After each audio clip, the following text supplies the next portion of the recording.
Leral.net, s'informer en temps réel, site d'information exclusive numéro 1, www.leral.net. Le départ ou le retour vers Dieu de Sidi Lamine,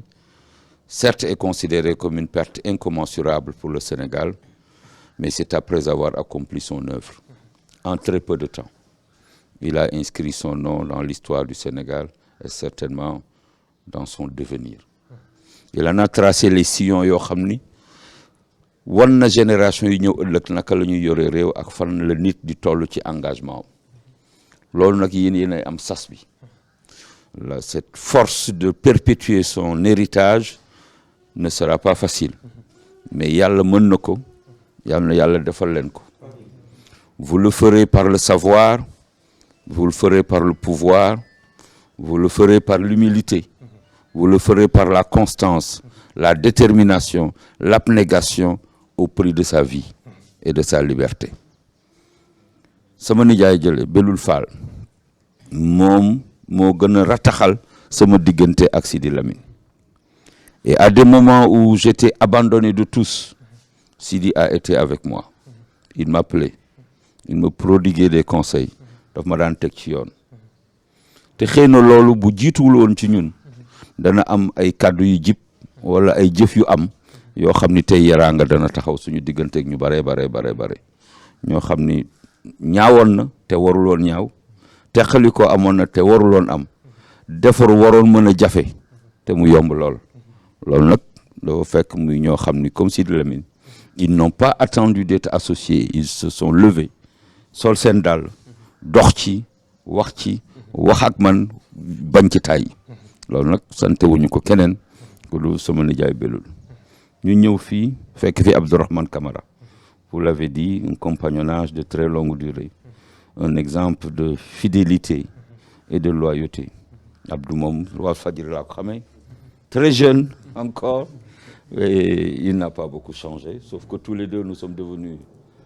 on cache notre calvitie en nous rasant pour nous faire beau, mais parce que ou la calvitie ou les cheveux blancs, en tout cas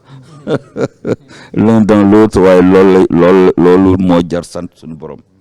ndax ku fekkewul doo ko am. ñu ñëw fi nag tey Papa Magib ànd ak délégation, vous l'aviez dit, de la médiature de la République du Sénégal, donc ñoom ñëpp ñu di seen njaboot ñoom ñëpp bi ñu ne dañuy ñëw ziar si njabootu Sidi Lamine jaale leen seen wayjur ñoom ñëpp dañu sawar jóg dem. Wax nga dëgg nag tey médiature moom du fa tëj ci suba si ku fa am yitte di nga xaar ndax c'est la vie au Sénégal dans un instant particulier qui s'est arrêté pour perdre le souffle en solidarité à celui que Sidi Lamine a rendu en dernier. Souffle boobu nag yàlla na suñu borom këf ko yóbbu ko àjjana firdawsi ëffalaat ko ba moom mu xam ne ñi mu bàyyi gannaaw ñu ngi koy dox di ko wax naam rafetal ko ni mu ko doon defee dana jafe naam defe ko avec cette grande envie dana jafe waaye nag yàlla dara tëw ko yéen ñi nga xam ni bàyyi na leen gannaaw te ngeen di ay xaleel yàlla na suñu borom teg loxoom ci seen kaw ngeen yore njaboot gi na mu gën a rafete ngeen mottalil ko ay naalam ci kaw suuf ni mu ko bëggee woon la nga xam ni moo ci des kenn du leen ko jàngal xam ngeen seen bopp xam ngeen seen wayjur xam ngeen li mu def ci réew mi mënu leen ko mottali nag waaye sañ ngeen jéem am na bàyyi na fi ay ñoo xam ne ñooy seeni baay bàyyi na fi ñoo xam ne ñoo ni seeni nijaay topp leen seen gannaaw di diisoo ak ñoom di weccee xalaat ak ñoom di jëfe seen ndigal di moytu seen tere ngeen jox leen seen bopp te bàyyi leen ak seen bopp ñoom.